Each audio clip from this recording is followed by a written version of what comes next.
Hello, everybody. It's a big pleasure today to be with all the Poultry School audience again. It's a big pleasure for us today having with us Leslie Oden. She is the president and CEO of the National Turkey Federation. Good morning, Leslie. How are you? Good morning, Rodolfo. It's great to be with you today. Yeah, thank you very much. Like I was saying before, starting this conversation for us for Poultry School, it's an honor to have you here. And maybe from a year ago, we were willing to go to have a little conversation about the turkey industry, mostly in the USA. So, Leslie, why don't we start? Why don't you introduce yourself and let us know a little bit of your 15 years in the National Turkey Federation? It's a lot journey. Yes, it's been a long journey, but it's again, it's great to be with you all, and we appreciate the opportunity to spread a little bit of gospel about the turkey industry, but a little bit about myself. Again, I'm Leslie Oden, President and CEO of the National Turkey Federation. The National Turkey Federation is based here in Washington D.C., where I sit here today, and my journey with NTF started just over 15 years ago as an intern for NTF in 2009.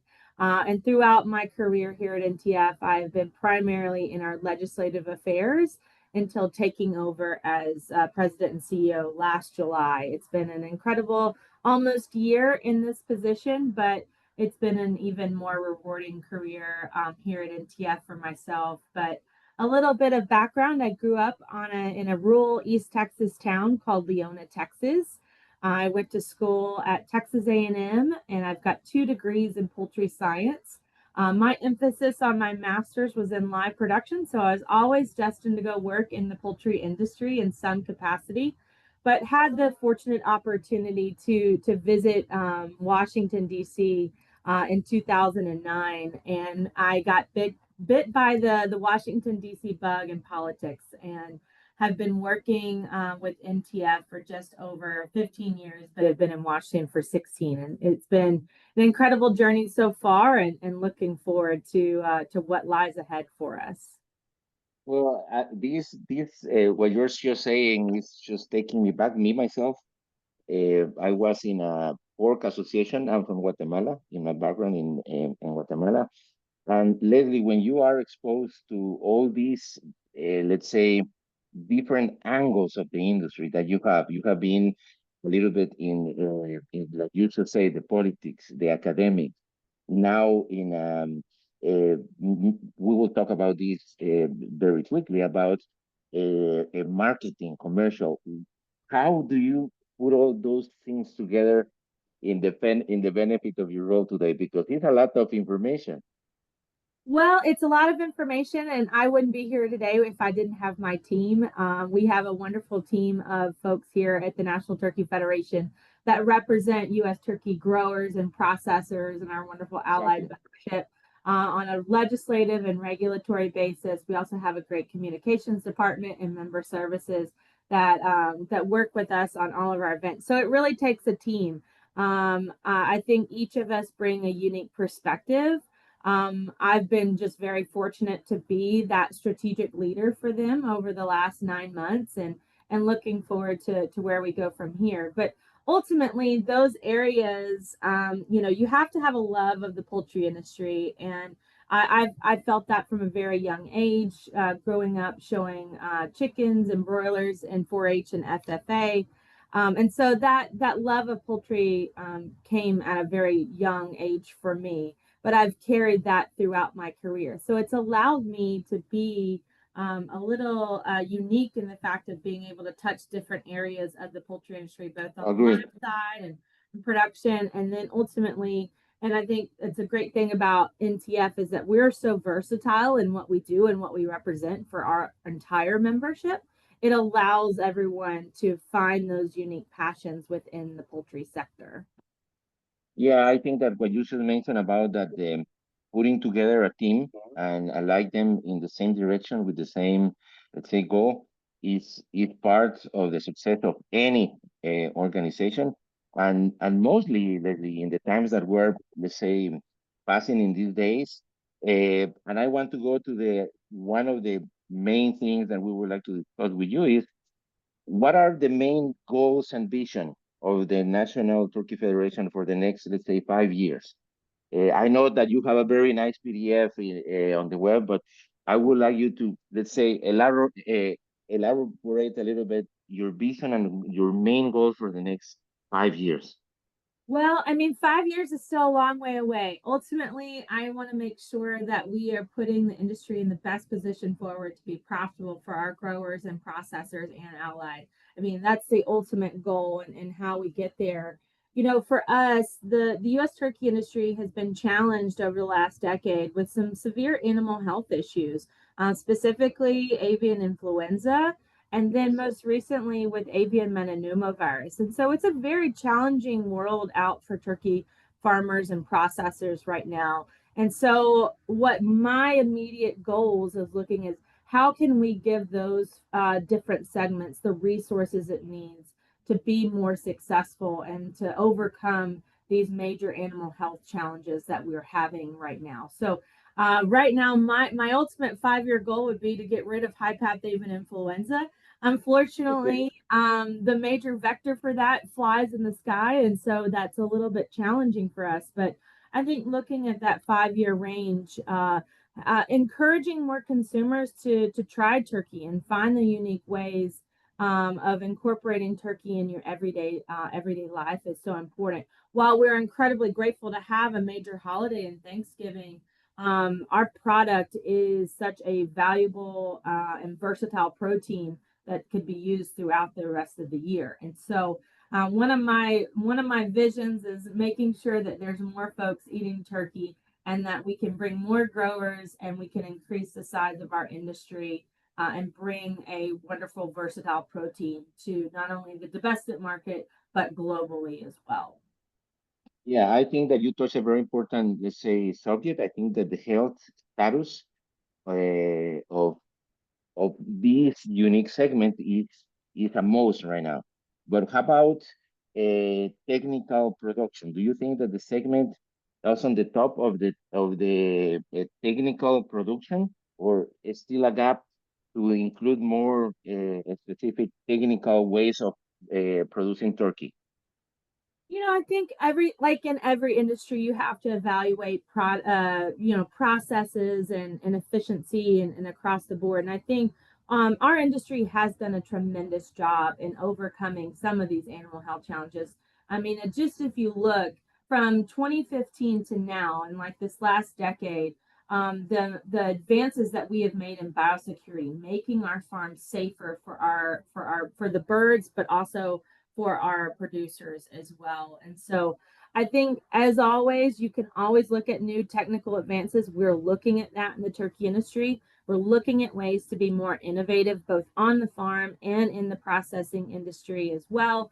And so I think it's something that evolves over time.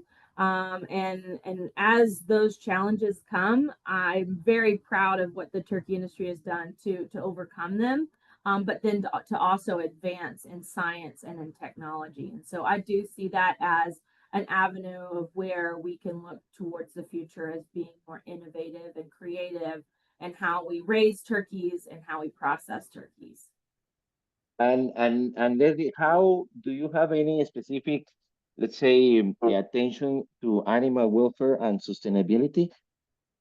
That is a very important topic for us. We work with the U.S. Roundtable and our partners at U.S. Poultry on animal welfare and sustainability. We see this as a great business opportunity for our membership. We are very much aligned with having a sustainable industry, but that falls more in line with our companies and their various business models. But we do play an active role in those two other Regarding this conversation and the key points that we were willing to touch, we already discussed a little bit about the healthy issues, the production. You should mention about sustainability, animal welfare. Do you think these are the main challenges for the industry in the short term, or there is organizations. something else, Absolutely. or And there is something else that you would like to address, like the challenge, the challenges that the industry may be facing, and we will talk about marketing and promoting later. But Well, regarding right now production. the short term is the animal health challenges. Just the sheer amount of turkeys that we have lost just to avian influenza, and then more recently with avian metapneumovirus. That has been a significant challenge for us to overcome. And gaining those market shares back is really important for us. But the health and viability of our poultry and our turkey farms is paramount for us. And so in the short term, overcoming these challenges is our main focus, and it's one that when I took this new role, but even prior to taking the new role, avian influenza and these animal health challenges was number one on my memberships list that we have to overcome, because if we're not able to produce those safe and healthy turkeys to a processing plant, then ultimately our industry would go away. And I think that's one of the things that we work here with me and my team and across the industry that we care so much about is the health and viability of this industry. And so we're doing everything that we can, both at a political level here in Washington and on a regulatory level, to put them in the best position forward to be as successful as they can. But the animal health challenges are going to be something that is here, unfortunately, to stay for a little bit, but we are making inroads and looking at more innovative ways where we can address them, and look forward to continuing our work with USDA and all the various federal partners and state partners to do so. Regarding consumption, Leslie, which are the main focus that you are addressing to increase the consumption? There is a specific strategic thinking about this opportunity of increasing the local consumption in the USA. Later, we will talk about export. Yeah. So obviously consumption has gone down, but that has not deterred us because poultry, I mean, turkey specifically within the poultry sector is such a versatile protein. And so one of the areas that we are working on here at NTF is how can we increase that platform for turkey as that versatile protein. Ultimately, what NTF was founded on was on our legislative and regulatory expertise here in Washington, and that's what we do on an everyday basis. But it is very important for us to work hand in hand with our entire membership, from the farmer to the processor, of how we can put and shine a greater light on the protein that is turkey and how much of a versatile protein it is and how it carries any flavor profile, and how the many and vast unique ways that you can prepare turkey. It's not just at Thanksgiving, it's something that you can have year round, whether it's your deli turkey sandwich at lunch or ground turkey tacos for dinner. We have a variety of products that are available on the market, and it's just showcasing them in the most unique way. And so it's an important aspect that's not just lies solely in the responsibility of NTF. I find this as an industry issue that we're working all hand in hand, and I know it's something that our executive leadership has put an emphasis on is how can we grow that consumption, and it's going to take all of us, not just NTF by itself. Do you have any campaign going to the kids, to the younger kids, put them in their mind that turkey is a very good protein? We are actually launching this summer some new unique ways to tailor towards the younger generation. Obviously, younger generations are cooking very differently than our grandparents, parents, and even my age Exactly. as That's well. And so we have put in an emphasis that we plan to launch later this summer to look at some of those fast casual ways where you can incorporate turkey, whether that's turkey burgers, ground turkey, or you've got all the various parts of how you can break that bird down so it's not so much as an overwhelming, because large turkeys can be overwhelming to some folks. And so we want to teach them how you can break that down, where to find it in the grocery store, and all those unique ways to use it. And so we look forward to launching that. Obviously, we have been running over the last 5 years a great campaign in turkey smoke, and that's how to get more consumers engaged in smoking and grilling of turkey. And it's been a highly successful program that will also be continuing. But we are looking at that shifting consumer, as I think the entire industry is looking at that, not only in the turkey space, but also all of meat and poultry. Another thing that I noticed is that in the US, we know that Thanksgiving is the main turkey day, okay? But also we have a lot of different cultures in the USA, Mexican, Latins, and maybe teaching them how to adapt their culture dishes with the turkey. I think that you are doing some observation of that too, right? We are, and we're looking to even further expand it. Obviously, Mexico is our largest export market. We would not be here without our Mexican partners down south of the border. And so they just take such a unique spin on turkey and incorporating it into their culture. And it's been one that we're trying to incorporate even further also here into the US of consumers and finding those new unique ways to bring that culture into to our world as well. And so that's what we'll be continuing to expand, but we're also looking further into Latin America and areas like Colombia. We have made a lot of financial investment in those countries of finding unique ways of where we can provide that great protein source for them to incorporate into their cultural space. And I think those are areas that we're looking at. I think our membership is we're looking and hoping to do a trade mission down to Colombia later this summer of ways that we can incorporate that area into our businesses. So regarding global export, so you're saying that Mexico obviously is your main market for export. Yes, Mexico is our largest market. We roughly export around 9 to 10% of the domestic product goes to Mexico, and of that, almost 70% is made up of the Mexican market. So it's a very valuable market for us in all of the U.S. turkey sector.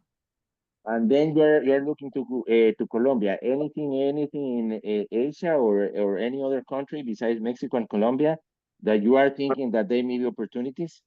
I think, other areas that we're looking at outside of Latin America would be India. India is one that we've been working on for several years. We were successful in the last 2 years of reducing the tariffs on U.S. turkey products into India. And so that's an area that we're further looking to explore is how can we incorporate turkey more into that culture. And we still have other challenges ahead, but a a very opportunistic market that we see some value in.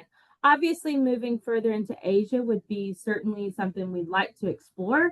But given the animal health challenges that we have, we've decided that that's maybe not the most area that we need to move towards. But we obviously would welcome anybody that wants to buy our product here in the U.S. Yeah, here in Poultry School, Leslie, we focus in education. Our Mhm. main passion is to communicate and connectivity, but obviously the education is one of our main goals. How do you integrate in your equation the education? Do you work with universities? Do you have your own research? Because at the end of the day, it's a link between the academics, the producers, and obviously all these product needs to go to the consumer. How do you handle all these factors? Well, one of the areas that I think positions us really well is we have a wonderful partner in U.S. Poultry. U.S. Poultry is our research arm of the entire U.S. poultry industry, both for broilers, turkeys, egg layers, ducks. And so they are that connection into that educational aspect of the world. We certainly try to stay as connected as we can with educators and researchers across the globe that are put an emphasis on turkey production and processing. But our really main education is worked through U.S. Poultry, and that's not something that NTF focuses on an everyday basis. And so, with wonderful partners like U.S. Poultry and other areas, is that's how we further educate and have that connection to the production and researcher side. Yeah. Do you have, for example, we are working a lot and we're trying to focus in the students coming out from college. and their integration in the practical and commercial segment. You are coming from a very strong academic background, and then going into all this journey of let's say the turkey industry. What will you say to those guys to catch them, to attract them to the turkey industry? I mean, I think for me, I just tried to showcase myself as a living example of how the poultry industry can help launch and make this a very a wonderful career to be in. You know, there's so many different segments of the poultry industry that you can be a part of, and I think it's such a unique way for folks to showcase their skills and expertise, whether that be on the farm, in the plants, or in sales, transportation, animal health. There's so many different areas, and that it can be such a wonderful opportunity to be. So I just try to be that living example of someone that grew up in a very small rural town.